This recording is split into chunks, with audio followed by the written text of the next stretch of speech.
Hi, how are you? We actually are connected.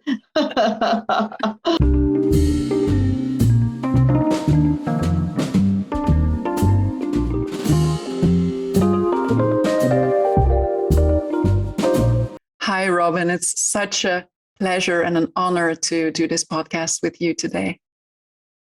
Thank you. Thank you for inviting me, and it's really nice to be here. Okay. I, as most people that know you, consider you a true expert in everything that has to do with trauma. And so that's what we'll be talking about today. So the first question that I want to ask you is, what do you consider trauma is? And I'm going to ask a second question along. There is, what is the difference between complex trauma and trauma? That is a good question in terms of some of what I hear these days, where a lot of people will talk to me about trauma, and then when I hear actually what's happening, I wouldn't think of it as a trauma in the way that you would imagine doing exposure therapy for somebody who's been diagnosed with PTSD. So the word trauma gets, I think, used a lot in ways that don't fit. Mm-hmm. And so if I'm thinking about post-traumatic stress disorder and the diagnosis, then there has to be what's referred to as a criterion A event, which is the DSM standard, right? Where somebody has experienced or witnessed a threat to their integrity, a life and death situation. And these include things like war experiences, sexual assault, physical assault, domestic violence, natural disasters, terrorism, right? Like there's a fair number of things that can fall under that category.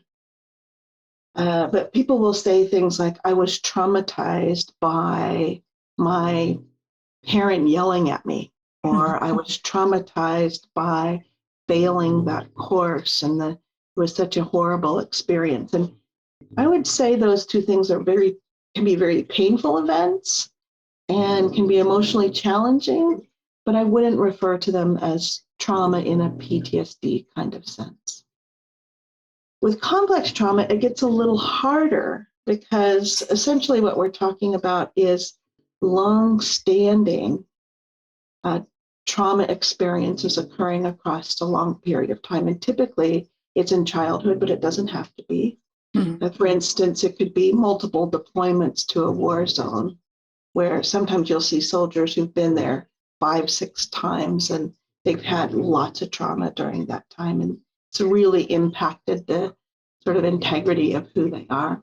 But largely, complex trauma sort of falls into the territory of childhood, long-standing physical sexual assault, where people are abused for many years, and it impacts their overall sense of identity and self. And a marker that distinguishes just PTSD, as I described earlier, from complex trauma, is that often the person has no means of escape. Mm-hmm. So they're enlisted in the military, or they are, a child who are being cared for by the person who is perpetrating against them. And so they're sort of powerless in their ability to remove themselves from the situation. Mm-hmm. And so the learning conditions can be quite problematic and can include a lot of experiences with powerlessness, submissiveness, or modeling aggression. And so you'll see folks who have complex trauma who struggle in multiple areas of their life. So it's not just that they're having intrusive thoughts, or maybe they're hypervigilant or avoiding. They're also having problems with interpersonal functioning, and in the area of their jobs and their relationships. And so there's some other key factors that come into play when we're looking at complex trauma. Is that sort of what you were hoping for, or did you want me to comment more on those two? No, I think it's quite clear. I want to say something funny. If people are thinking, "What's the noise?" It's your dog. It's my doggy. My little doggy is snoring, and maybe I'll just give her a little nudge. Just leave her. Really, just Okay, leave her. okay, all right. It's fine. But if people were wondering, like, what's the sound? Well, it's the dog. She's a pug, and so if anybody knows a pug, they have those kind of, flat noses, and so they're notorious snoring doggies, and so that's my little Ruby Tuesday back there snoring. But I mean, what you said is quite clear. The only thing that I was thinking is like, what with people who have just felt like I've had everything in my childhood on a practical level. I had a roof and I had my sandwiches and dinner, but there was no emotional connection with my parents. They didn't really protect me, felt the need to really ask how I was doing.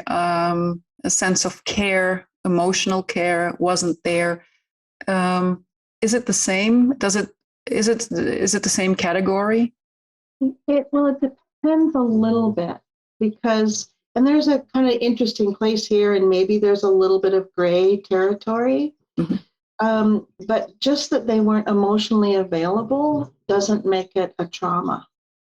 However, if they were neglectful, which I don't hear you describing, right? They have their sandwiches, they have the roof, they're just pretty unavailable, although incredibly painful, I think, for children. And, they feel unseen, and they feel perhaps dismissed or unwanted. That's different than neglect, where, they don't feed you, and they don't clothe you, and they don't care if you're out late at night for extended periods of time, right? Where you're actually suffering physically as a result. And so that kind of intense neglect, I would consider under the complex trauma category. Mm-hmm. But just the non-emotional availability, I wouldn't.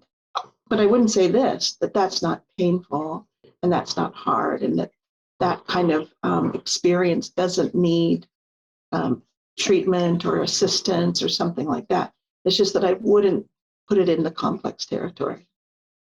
What's the difference? Where is the line for you? Well, this is that kind of gray space, and quite often I will end up doing a very idiographic individual assessment to see actually what happened. So, for instance, there was a client that I once worked with who, her mother had left her at home when she was quite young, between ages 1 and 5, with an older brother who was between, like, I think 9 and 12 or something, for a week. And yes, and so that's a very long time to leave the kids, and it was quite scary for her, and a very there was a lot of feeling of threat and fear and hiding, and are we going to be okay, and staying locked inside the house. Like, that was pretty powerful experience. And so and then mom continued to do that sort of neglectful things across her lifetime. And so I would say, yeah, she fits into that category. But if mom had been gone for one day, and then then it would have been like, no, I don't think so. And so there is some gray territory there. And some of the question that I ask myself is, am I going to treat it differently?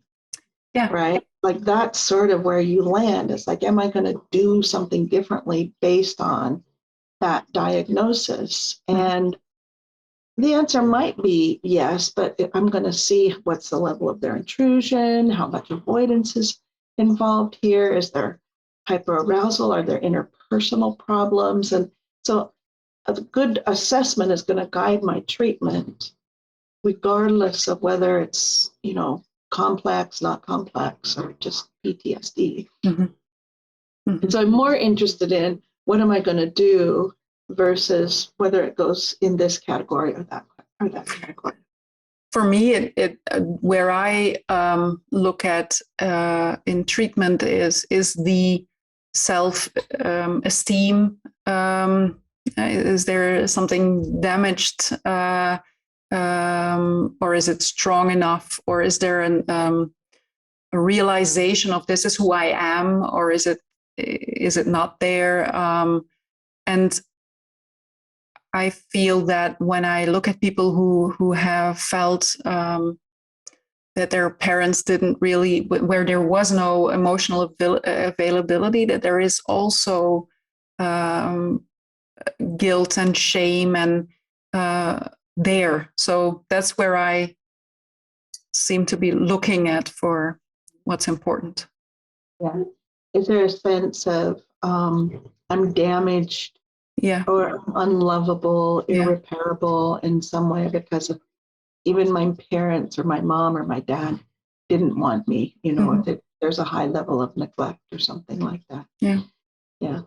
And so I guess that, how do these things help us definitionally? And how do the different definitions help us in terms of how we're going to move forward? And I think there are a few things that are useful in this area. So, for instance, I might delay exposure work that's specific to the trauma. If I have somebody who has complex trauma experience and they need more stabilization, they need more coping skills, they need, social support and other things in place before we do the trauma work. Whereas with PTSD, just depending on where the person is at, I might be able to move right into some ACT-based exposure work right away. Yeah.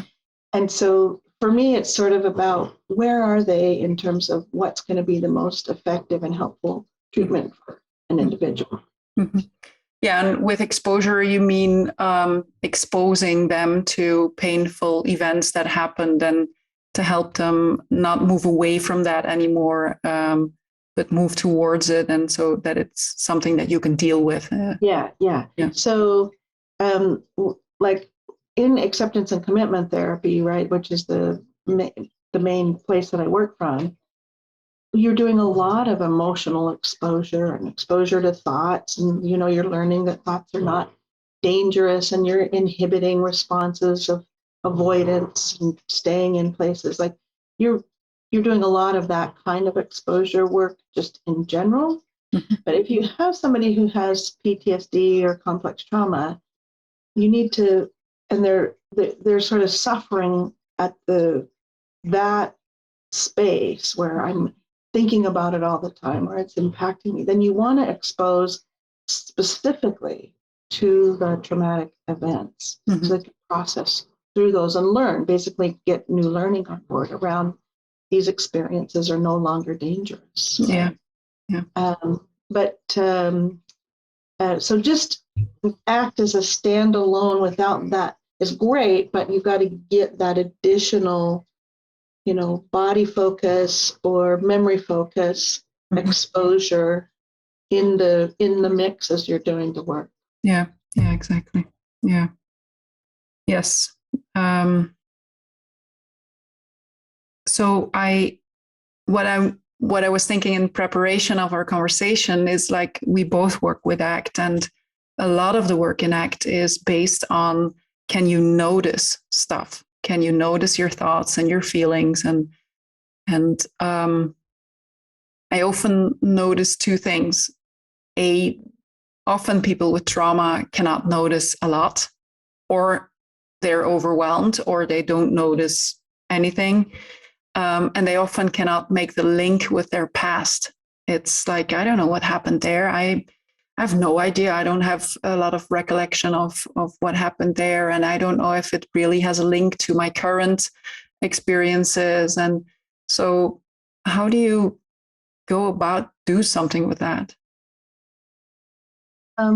Well, so if there's at a loss about whether what happened to them when they were younger is playing a role in what's going on for them today, I might just say something along the lines of, we all learn, and we learn from very early ages. Like we almost come out learning, right? Like whatever our environment is offering us is that we're sort of little machines that take in information and learn from that. And so, of course, what happened to you back then is going to be a part of what's happening to you now, because once you learn, you can't unlearn, right? You can only add to what you learn. And so we grow in our learning. And so some of what's happening for you today is, of course, part of what you may have learned. I mean, there's an accumulative history, right? So that very early things can be part of what's happening to you today. Mm-hmm. Mm-hmm. I'll give it just sort of a soft explanation around that, right? Like I don't go into all the behavioral terms and schedules and all that kind of stuff, right? But just like that's how this works. And so if you can't unlearn, all we can do is add to your learning. And there's some really great stuff to add here that's going to be helpful. And Mm-hmm. some of that might be helping you to be curious and notice what's going on with your own behavior. And that sort of can introduce that space of we're going to grow your awareness of what's happening. I've had like a long time ago, I think it was 20 years ago, I had a conversation with a psychologist who said around my own sexual abuse, she said, yes, but we don't have to talk about this because there is this idea that talking about that might stir things open again. And if you like maybe that's not necessary, maybe we can just leave it at that. And then like in the years after, I heard the opposite, like, no, you want to go dive into that. And so what do people need to look for if they are looking for a therapist and they have all kinds of trauma? Do they need to look at it or not? Oh, and that's also a really great question and a challenging question. For me, I think it really is about what you're seeing in terms of what they're bringing to therapy. If somebody comes to therapy, for instance, and says, I have a lot of trauma in my past, but I don't think it's impacting me, it doesn't seem to be the thing that I'm struggling with, then I'm going to have to question myself about why would I turn and focus on that if they're asking me for something else. And so if we're working on that something else and it just doesn't seem to be going anywhere, then I might wonder out loud with them, is it possible that there's something here that we need to work on? But I follow the client's lead for the most part. Mm-hmm. And so one thing that I might recommend to people who are looking for a therapist is that no, you don't absolutely have to talk about your trauma. And that you and your therapist can work together to collaborate and make some decisions about what it is that you're hoping for in psychotherapy and what's happening for you inside your skin, and does it happen to be related to the trauma, and if so, let's work on it together. But if not, then let's work on other things. And I think the nice part about, if you're from the ACT perspective anyway, is that you're helping people show up to their emotional experience. If there is something from the past that's in there, it's the same thing. You're showing up to something. And so sometimes that sort of broader space can help. But if you have a therapist who's insisting that you go after the trauma, that you must work on that, then I might consider another therapist. If I can say that in a nice way. I saw your face changing. Like you might. You might consider, right?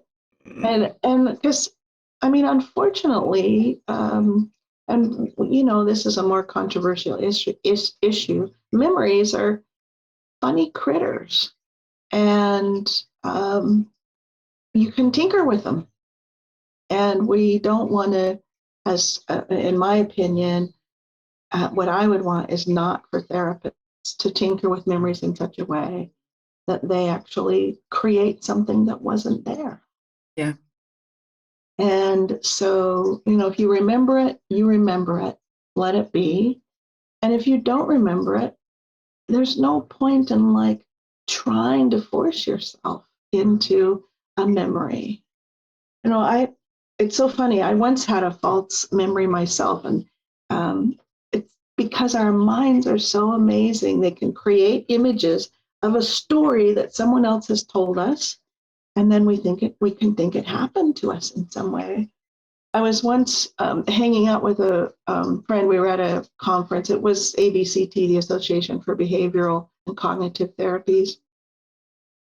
And this is a little racy, but she said she came in from getting some ice. We were in the hotel room and just having a drink together or something like that. And there were several of us in the room, and she was the only one who went to get the ice. And when she came back, she said, "You guys will never believe this, but I saw so-and-so in the glass elevator with her legs wrapped around this guy." That's why it's a little racy, right? And we were all like, wow, she must be having a great conference, you know, and just sort of having fun with it. The interesting thing is like a few years later, we're talking about it. I'm like, oh yeah, I saw that girl on the elevator. I didn't see her. Yeah. I wasn't in the hallway. Right? I was in the room. I only had an image that somebody else created for me, but I was like, I still have it. But I know for a fact I wasn't in the hallway. I did not see it. But I have an image of her with her legs wrapped around somebody going up a glass elevator. And so, you know, we have to be thoughtful when we're thinking about helping somebody with their memories, and to not try to dig so much that we actually cause more difficulties and problems for people. That's a very powerful example. Exactly. Like, yeah, we all know that you just know something, but you've never really actually experienced it or seen it. And when it's about very painful experiences, then you might just like to watch out. Yeah, I want to be careful too that I don't sound like I'm dismissing memories, right? Because when somebody comes to me and says, "This happened to me," I'm with them. I believe that happened to you, and I'm not going to dispute it. Yeah. Like, that is not the thing that I want to do. I think that sometimes trauma survivors are dismissed too much around what it is that they've experienced, and I'm not in that camp. But I'm not in the camp of let's go searching for the deep, dark memories. Like, let's just, whatever you remember, and let's work with that. Yeah. Yeah. Or whatever you don't want to talk about, okay, then let's not talk about that until you're ready, or until that we just notice that it's something that we bump upon and that we just need to at least discuss that it's part of the thing that's going on. Yeah. For me, it feels like trauma has become a buzzword that, I mean, there is so many trainings that one can do as a coach or a therapist or whatever. Do you have like any idea how this is happening? Where this is coming from, or? Yeah, no, I think it's a very interesting phenomena, and I mean, I'm really glad that you're asking me what is the difference between PTSD and complex trauma, and how should we talk about it? Because it is really hard when people come to you and say, I was traumatized because my mom wouldn't let me go to the dance, or something like that, or people describe really painful histories and call it trauma, but it's actually a painful history, Mm-hmm. not a traumatic history. And there's a lot of misunderstanding about it out there in the lay population. And it's not that I want to pick bones with folks who say I've been traumatized. It's like, let's look at what the emotional pain is. Let's work on that piece, right? Let's go there. But in the field of psychology, like folks who are working in this territory Mm-hmm. and are also calling things trauma that are not trauma. Mm-hmm.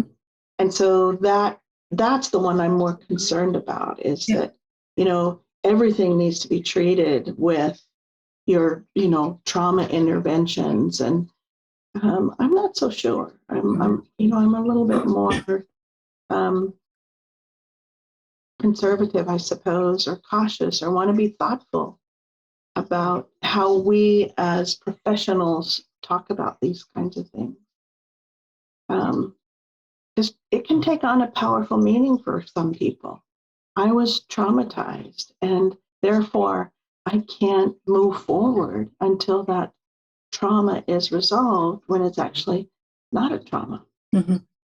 And, some interventions are, you can fix anything with this, right? And, but the issue is, why would that be the case? And, I want to think theoretically about these kinds of things and be thoughtful in my approach, Mm-hmm. and not just assume that everything is trauma. So if people are calling something trauma, that are folks just non therapy folks just out there in the world, okay.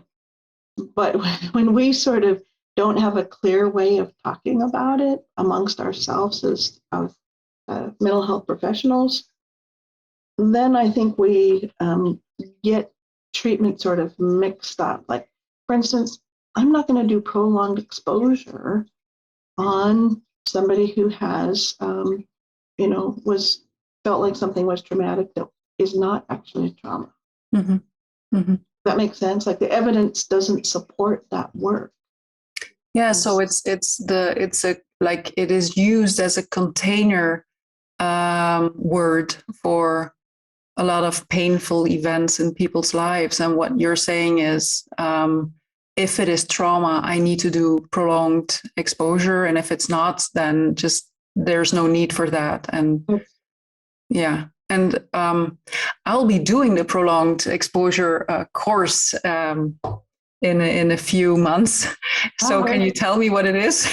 Yeah. Happy to talk about it. So this is a treatment developed by Edna Foa. Yeah. And is that who you're getting the training from? Yes. Yeah, terrific. She's lovely. And she did most of her work with women who had been sexually assaulted and developing the intervention. But essentially, it's an intervention where you revisit the traumatic event, and you process through it emotionally through repetition. And you learn that those emotions and memories are not dangerous to you anymore, Mm-hmm. right? That sometimes the processing of a trauma gets kind of stuck, and we still are responding as if it's continuing to happen. And through learning, like let's say that you are raped by somebody who is wearing a red t-shirt, and now red t-shirts are everywhere, are dangerous, and red coats, and even if it generalizes even more, like red shoes, red pens, anything that sort of can trigger that experience. And so then you start cutting yourself off from living in the world because the world's more threatening. and you experience the trauma and then pull away from life. And what we want to do is get people back into life by showing them that red shirts are not dangerous. And so prolonged exposure basically exposes you to the red shirts. It's just an example. Yeah. Over an extended period of time, so that you learn that red shirts are not dangerous. Mm-hmm. Mm-hmm. Mm-hmm. It's a pretty heavy intervention. I mean, there's a lot of exposure why it's called prolonged, but it is the most researched intervention for trauma, has the most support, and I think is probably one of the most powerful interventions that you can do for PTSD symptoms. I was talking to a colleague here in a practice about trauma, and I was I said to her, what I miss most is, and it's a difficult thing that I want to find, I think, is to get a clearer view of the impact of trauma. Let me give you an example of that. I work mostly with entrepreneurs these days and with management in a company. And I have been working for 20 years before I started doing this work. And I've never encountered so much horror stories than I do with these people. Like, I usually don't go home thinking about the stories of people. I mean, it can cross your mind, but I can usually, divide work from my home. But the stories that I've heard in these last years are like, whoa, this is a different kind of stories that I get from these people. And often I see a few things. One, of course, is keeping busy all the time, having new ideas, a new company that they add to the things that they're already doing, looking for validation. And if I try to make them notice that maybe this is about validation, they're like, nah, it's just a wonderful idea. It's just something new that I want to do extra. And I often see them struggling, like being successful in their jobs, but not really seeing their family anymore. Like literally, it's not there. They're just working. And I often also see that they're involved with people that they actually shouldn't be working with, because it's not good for them to have that type of relationship quite close to them, a lot of toxicity in it. So that's what I'm noticing. And I was wondering, like, what does trauma look like apart from images that come up and that they're having trouble with? But other than that, what does it look like?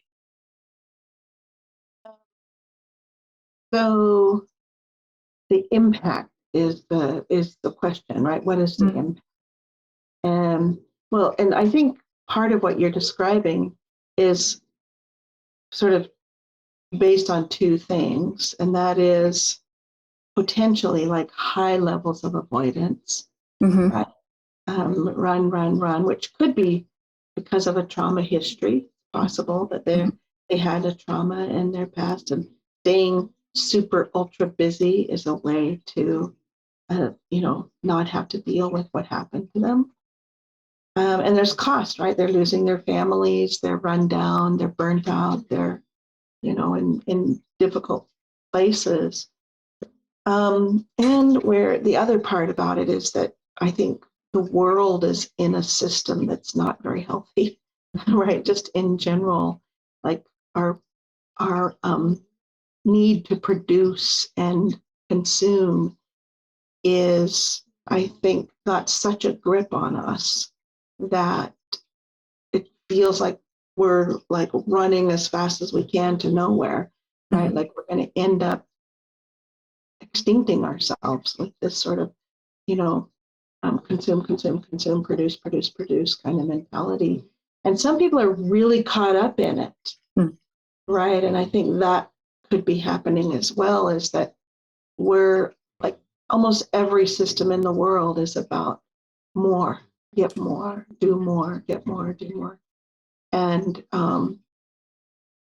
there's only so much that can be gotten. You know, the world isn't a limitless resource. And so capitalism is really awful this way, right? Like it can, and money is incredibly reinforcing. Even if you don't spend it, like just the idea of it is incredibly reinforcing. And so people will chase after that in ways that are incredibly painful. And so it could be two things happening, right? Like one is the sort of system that we have going that's killing us.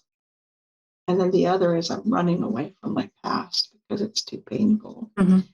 And so for the latter, I think the impact of trauma can be really big. Like people can be so afraid of their emotional experience and the memories or in bodily sensations, whatever, that they just don't give themselves a moment to experience. Running. That's one example. Other examples are, you know, in and out of relationships, fear of going places, making your life smaller and smaller to feel more and more protected. You know, not being very trusting of other people. So you know, you can be in a great relationship and still not trust the other person because you're afraid of what they could potentially do. Relationships are often impacted. Like, for instance, I have treated a number of Vietnam era war veterans. You know, the Vietnam War has been over for quite some time now.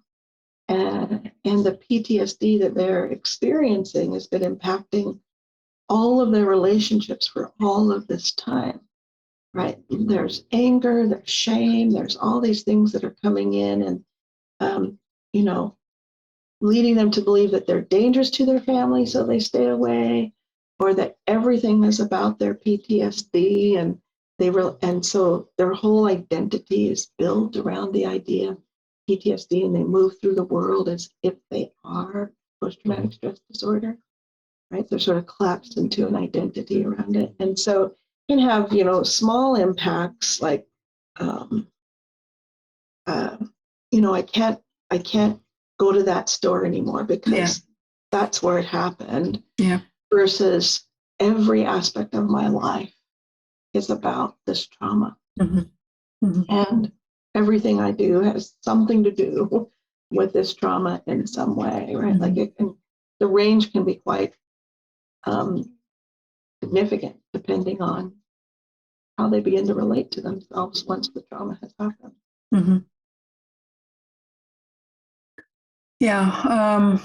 So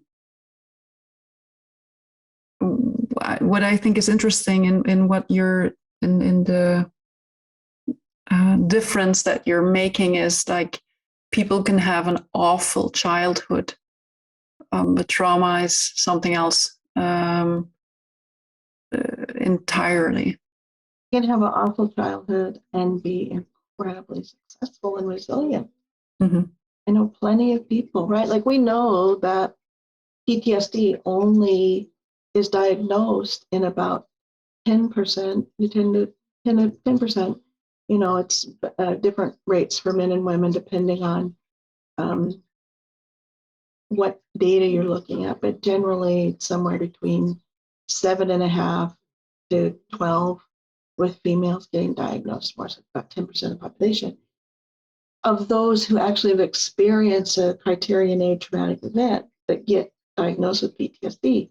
So what that means is of the 50 to 60% of the population who are exposed to trauma, which is a huge number, by the way. I mean, half of us will experience a trauma in our lifetime, as I've defined it, like a criterion A trauma. But only 10% of those half actually don't recover from the traumatic experience, right? Like they don't recover. They go on to develop PTSD. And even though it seems like a small number, it's a lot of people when you think about how many people are in the world. But many people are resilient, and they might go through post-trauma symptoms and do quite well, and some will have growth based on it, right? Like there's post-traumatic growth as well, where people will have a traumatic experience and then change their lives in such ways that their life is bigger and better than it was before. Mm-hmm. Mm-hmm. Right? There's all kinds of reactions that people can have to traumatic experience. Mm-hmm. Mm-hmm. Did I answer the question? I'm not sure. I've sort of lost the thread. Yeah, I'm a bit like you can see me frowning because because there is so much to do at this moment about what trauma is, and you're giving me like a different view on it. When I follow courses on the fight, flight, freeze, fawning kind of information, then I think most of us do have this, go into these 4 stages and back and forth, and are hardly ever safe in a zone where they just feel at ease. Let's put it that way. And what you're saying is, yes, people can experience that, but that doesn't mean that what they've been through is traumatic. I think that's right. I might feel a freeze response in front of an audience, which I have. Mm-hmm. Right? I'm standing in front of an audience about to deliver a talk or something like that, and I get anxious and I'm like paralyzed. And is that a trauma? I would say it isn't. I would say that's not a trauma. But I can certainly experience the freeze response in that space. Maybe I'm very anxious and my anxiety is high, but I wouldn't say that I'm being traumatized. And you wouldn't say that because? I think partly for clarity purposes and ways of talking with more precision. Mm-hmm. And because I think that kind of precision can help us in terms of how we're thinking about treatment and what's helpful. Mm-hmm. So, because otherwise, here's what we've got: is everybody is traumatized, mm-hmm. right? Like, so why even have the word if mm-hmm. it fits for everybody? It's mm-hmm. It's another way of saying we all have emotional pain, which I think that is the case. Mm-hmm. And so if I'm going to do certain types of exposure work, it's going to help me if I can be more precise about what is the trauma. Again, like I'm not going to do prolonged exposure on myself. I'm going to do exposure work though, but not that protocol mm-hmm. that's designed to address traumatic memories mm-hmm. and to digest the experiences of trauma mm-hmm. that have us stuck in a place where we're not functioning. Mm-hmm. And like I could stand in front of a crowd and freeze, and then 10 minutes later be dancing on the floor or doing like all kind. I'm not sort of stuck in that space. And sometimes I run away from things when there's no danger. And sometimes I get kind of, grumpy when I'm confronted with things that aren't dangerous as well, right? In terms of the fight perspective. Yeah, exactly. Because here's part of what can happen is that we can feel threatened by things that aren't threatening, mm-hmm. right? That are just concepts. And I want to distinguish that, especially from an ACT perspective, from an actual experience of your life was threatened. Mm-hmm. So I can work in ways that are about notice that you have an idea about what could happen versus that happened, and your body is storing that process. And so it's gonna help me refine my treatment more. Yeah. Yeah, it's not about the client who has like a diagnosis, but it's the information a therapist needs to know how to treat it accurately. Something like that. Yeah. Okay. And I think exposure is going to be happening everywhere, right? Like, but exposure to a specific traumatic experience where you thought you were going to die is going to take on a different quality than just doing maybe in vivo exposures of standing up in front of people or something like that. I mean, I suppose some people could say, well, there is a threat because this audience is going to like you or not like you, right? And you'll be ostracized or not ostracized, or part of the group or not part of the group. Like there's a kind of threat in there. But it's not the same as I'm going to lose my life or I'm going to be damaged.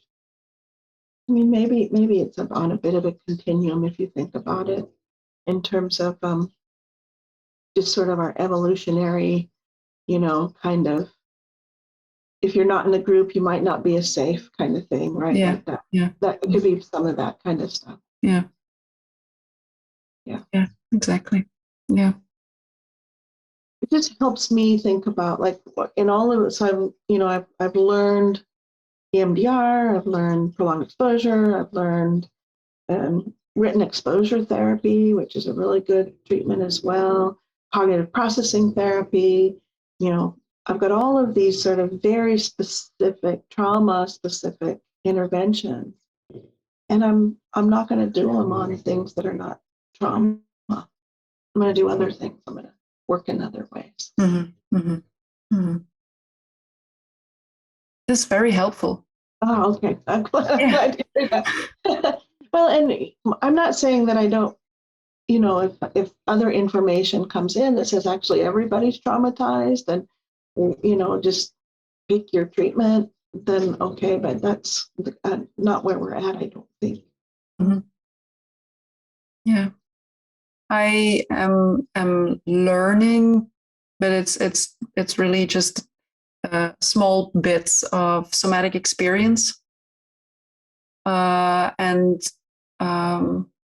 in our practice here, we're trying to when someone comes in to have a look at like to what kind of therapy should that person go, and like somatic is really the last thing that we choose because that means like something severe has been going on, and we want to work with the bodily memories that are there probably too, and regulation is an important part of therapy. How do you look at that? Do you know something about somatic experiencing? I do, and I haven't been through a full training thing. I'd like to. I mean, my understanding of it is that it is exposure, but it's got some additional qualities to it. So, for instance, it's not just that you might be thinking about a bodily experience where I'll give an example. I've used this example in some other aspects of my training, but I once had a woman who was the manager of a bank that was involved in a hostile takeover bank robbery. And they pressed a gun into the back of her neck, right? So when she came to me, she said the most difficult part of the whole thing is that she kept experiencing that sensation. Yeah. And she said it's distressing, it won't go away, and it like I feel it all the time. And so like we're going to tune into that and do bodily exposure. Let's get present. Let's notice what's happening there. So you've got those kinds of examples. But people also have other kinds of experiences that are bodily in nature. Like if let's say you're in a car accident where the car flips Mm-hmm. and you almost lose your life, and you have what's distressing you is the experience that you had when the sensory experiencing when you're flipping, Mm-hmm. right? So like a dizziness kind of quality, and that you don't feel stable now. And so then we're going to expose to that, right? Like, and I think this is where the sensory motor and sensory experiencing can be so helpful. Mm-hmm. And I kind of think of it as already built in some ways. It's just that most people don't think about the movement aspects of a trauma, but instead like a physical sensation versus, some of the other things that people can experience when they're um, uh, having a trauma. Like I had another woman where she was raped, and what was disturbing to her was the sensation of the man's breath on her ear. Mm-hmm. Right. And so that was one of the most disturbing things about the event. Mm-hmm. So we just spent, let's go here and expose to that process and help you get to a place where this just doesn't feel bothersome anymore, even if it continues to occur. It just feels like another bodily sensation. It's Mm-hmm. not problematic or something like that. So I kind of think that sensory motor stuff is important, and I want to incorporate it into almost any trauma exposure work that I'm doing. Yeah. Yeah. I remember, I don't know if you remember when I talked to you in a conference about my own experience. It was a few years ago.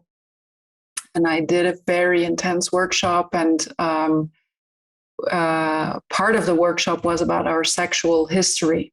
And for me, that was like something that I had been running from my whole life. And so we how do you say that, we opened up the subject, and then there was not a lot of time to do anything with it, so it was out in the open, and there it was, and I just couldn't close it anymore. And I remember saying to you, like, this is a very expensive workshop.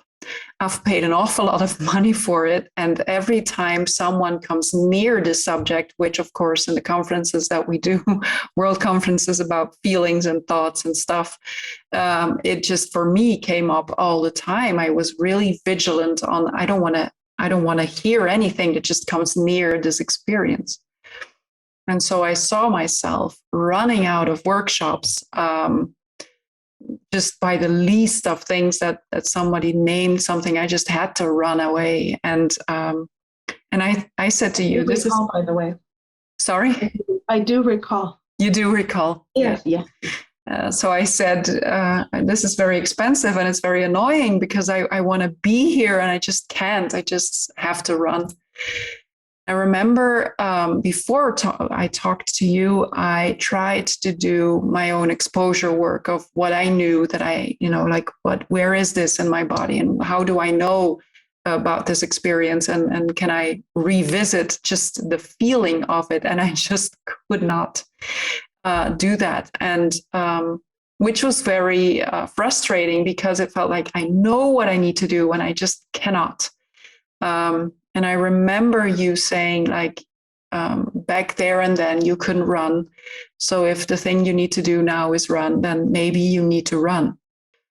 And the first thing it did was, okay, so I'm not doing anything wrong. This is a good thing. And at the same time, I remember running and thinking, oh, damn it, Robyn. Of course I can run, but I'm just still running with myself. I'm taking myself along in the run, damn it. I want to get rid of this. But at the same time, running was probably the most safest feeling that I could experience. And it helped me be able to look at it more closely after running than I did before. So it was very helpful. Oh, I'm very glad to hear that. I do remember. I can see us standing there in my mind now, having the conversation, and I think sometimes, if you couldn't run, to know that you can run is helpful. And if you think about if you're freezing, then being able to like move again feels really important. Yeah. Like you can, start to break out of that frozen space. And clients report this a lot, by the way. I feel paralyzed. I feel frozen.